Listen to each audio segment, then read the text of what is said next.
Yesterday, we saw one of the biggest trades in NFL history go down where Russell Wilson was traded from the Seattle Seahawks to the Denver Broncos. In this video, I'm going to be telling you everything you need to know about this trade, including what's inside of it, my personal thoughts on it, and how this is probably going to affect the league next year. So start off with the trade package itself. Seattle traded away Russell Wilson and a 4th round pick in exchange for 2 first-rounders, one this year, which is the 9th overall pick from the Broncos, and a 2023 first-rounder, along with 2 second-rounders. The details of those are unknown as of now, but one of those probably will be the 41st pick in the draft, and the other one could be the 63rd pick or a pick next year. We don't know yet. Along with Noah Fant, Drew Lock, who will probably be at the very least a bridge quarterback for Seattle in place of who they probably will draft with the 9th overall pick, and Shelby Harris as well. So Seattle got a very big package for Russell Wilson, and the Broncos are really giving up a lot of their future to win now. In my opinion, I think Seattle wins this trade. However, I think Russell Wilson will be a very good starting quarterback for the Broncos for at least the next 5 years, and I would not be surprised if they win the Super Bowl next year.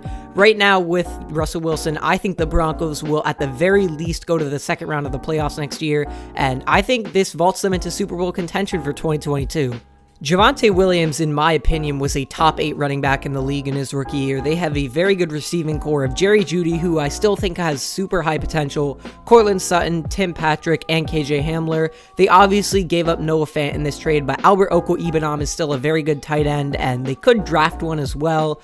You have a decent offensive line there and a lot of guys that are super young and could develop this upcoming year, and that defense I think is top 5 in the league easily. Especially that secondary. You're looking at Pat Surtain, who was maybe a top 10 cornerback in his rookie year. Justin Simmons, one of the best safeties in the league. Caden Stearns, who was very good for a 5th round pick in his rookie year. Kareem Jackson, very good strong safety. We'll see if they keep him or not, but they could upgrade there. Ronald Darby, Kyle Fuller, Bryce Callahan. This is a very, very stacked team. As for the Seattle Seahawks, this trade essentially means that they are going into full rebuild mode. You have Drew Lock, who I don't expect to be their full-time starter next year. I think they go out and draft a guy like Matt Corral or Malik Willis if he's available with the 9th overall pick. They're pretty set at running back with Rashad Penny and Chris Carson, who performed very well down the stretch last year. Tyler Lockett and DK Metcalf are very, very good receivers. They obviously got Noah Fant in this trade, so they get a tight end 1 because both Gerald Everett and Will Dissly are free agents this offseason. That offensive line, though, still looks super poor. Dwayne Brown is getting older. Damian Lewis is a pretty solid left guard, but their center position, right tackle position, and left tackle, because Dwayne Brown is almost 40 years old, there's a lot of holes there, and this offensive line is going to continue to be bad unless they draft someone in the top 2 rounds this year. They could have up to 3 second-round picks this year, so I think with at least one of those picks, they draft an offensive lineman, and if they don't draft a quarterback in the 1st round, they might draft an offensive lineman there, but I think it will be a quarterback. This defense also does not look very good. I mean, Jamal Adams and Quandre Diggs are probably the best parts of this defense, along with Bobby Wagner and Jordan Brooks. But other than that, the pass rush is terrible.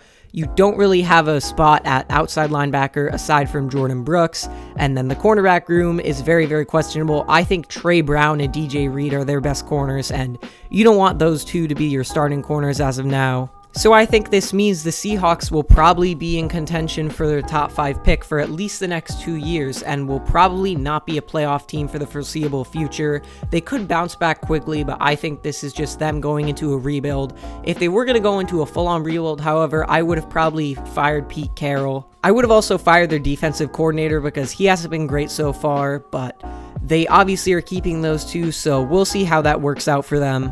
Personally, right now, I think the Broncos won this trade. They gave up a lot, but they're also getting a chance to win now. We'll see if they win a Super Bowl in the next couple of years, but I think it's 100% possible now with Russell Wilson. They finally found a franchise quarterback, which they've not had since 2015. And for the Seahawks, this was also a good trade for them because Russell Wilson obviously is getting older. His trade value is probably going to diminish in the upcoming years, so get what you can for him now, which is still a lot of value. And hey, they have a lot of cap space this offseason. They're going to be able to sign a lot of free agents and probably make this roster decent for next season, and maybe they can be a 500 team, but I think they would probably want to tank to get a top 5 pick in 2023. But obviously, we have no idea what they're going to do just yet. So those were my thoughts on the trade. If you guys enjoyed this video, be sure to like, subscribe, do all that. Also, check out my 2nd channel, which I didn't mention in the last video. I'm going to be uploading gaming, 2K, and basketball content over there. It's going to be super fun, so if you enjoy that, go check it out. But but the Denver Broncos right now are really looking scary for the AFC West next year. This is a quick announcement right after me recording this video. Bobby Wagner has been reportedly released by the Seahawks, so this means that they have a hole at middle linebacker as well now. Not sure why they did this. He's probably retiring. I'm not sure what they're going to do, but this is again signaling that they're going on a full-on rebuild. So I just thought I would mention that at the end of the video.